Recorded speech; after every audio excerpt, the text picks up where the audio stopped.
नमस्कार, सुनील कुमार यादव के साथ आप देख रहे हैं स्टेट मीडिया न्यूज। इस समय हम मुस्तफाबाद के आंशिक भाग रीता पार के गंगा नदी के तट पर मौजूद हैं। हम जहां मौजूद हैं वहां पर काफ़ी सब्जियों की खेती की गई है और ये रेत है जहां पर हम इस समय खड़े हैं। यहाँ पर रेत ही रेत है और यहाँ इस रेत में कई प्रकार की सब्जियाँ उगाई गई हैं और ये सब्जियाँ जिसमें तरुई है, लौकी है, परवल है और कोहड़ी इत्यादि सब्जियां हैं, जिसमें फूल और फल अब शुरू हो गए हैं लगने। तो ये सब सब्जियां यहाँ के जो स्थानीय निवासी हैं, जो नदी के किनारे बसने वाले लोग हैं, निषाद लोग कहे जाए तो ये लोग इस खेती को इस नदी के किनारे जो रेत है उसमें करते हैं। और ये रेत में खेती करना कितना कठिन है ये आप तो समझ ही सकते हैं। तो ऐसे में यहाँ के लोगों के पास कोई विकल्प नहीं होने के कारण, यहाँ खेती योग्य भूमि कम होने के कारण, केवल रेत ही रेत होने के कारण ऐसे में लोग यहाँ खेती रेत में ही काफ़ी कठिन परिश्रम करके रेत में खेती करते आ रहे हैं। तो यहाँ के लोग जो मेहनत करते हैं, जिस प्रकार से बालू में,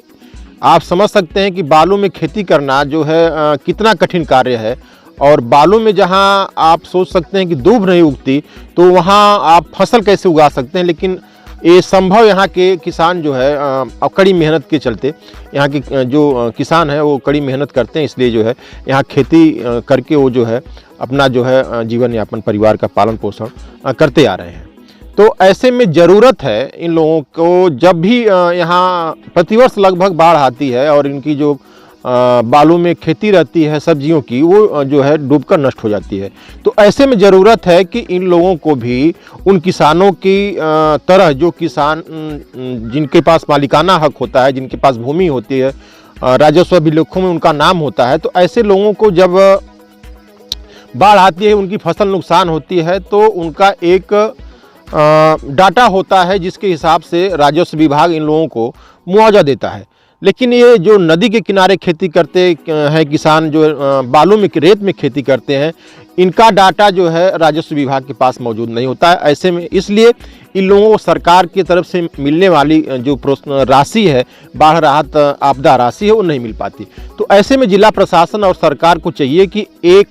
सर्वे कराए उन गाँवों का, उन नदी के किनारे के गाँवों का, जो गांव नदी के किनारे हैं और वहाँ के लोग बालू में खेती करते हैं। तो रेत में खेती करने वालों का एक सूची बनाई जाए, एक लिस्ट तैयार की जाए, कौन कौन ऐसे किसान हैं जिनके पास भूमि नहीं है और वो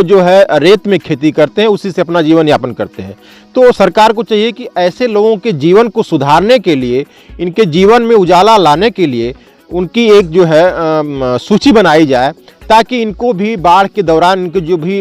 फसलें होती हैं, जो भी सब्जियां होती हैं, नष्ट होती हैं, तो इनको भी सरकार की तरफ से उन किसानों की तरह ही मुआवजा मिल सके जिनके पास खेती का मालिकाना हक होता है। कि ये जो क्षेत्र है ढाब एरिया का, मुस्तफाबाद से लेकर मोकलपुर तक, यहाँ कृषि योग्य भूमि बहुत कम है, क्योंकि यहाँ चारों तरफ से नदी, बीच में गाँव है और रेत काफ़ी है और कृषि योग्य भूमि कम पाई जाती है। तो ऐसे में काफ़ी किसान यहाँ ऐसे हैं जो रेत में ही खेती करते हैं, जिससे उनका पूरा जो सिस्टम है उनका खेती करने का, वो प्रतिवर्ष है। और जब भी बाढ़ आती है तो इनकी फसल डूबती है। तो ऐसे में जब भी इनकी जो लागत होती है और इनकी जो मेहनत होती है, सब नष्ट हो जाती है, लेकिन इनको कुछ मिलता उल्टा राहत नहीं मिलती है। ऐसे में हमेशा ये साहूकारों के कर्ज हो या बैंक के कर्ज हो या अन्य प्रकार के कर्ज हो, सभी तरह से ये लोग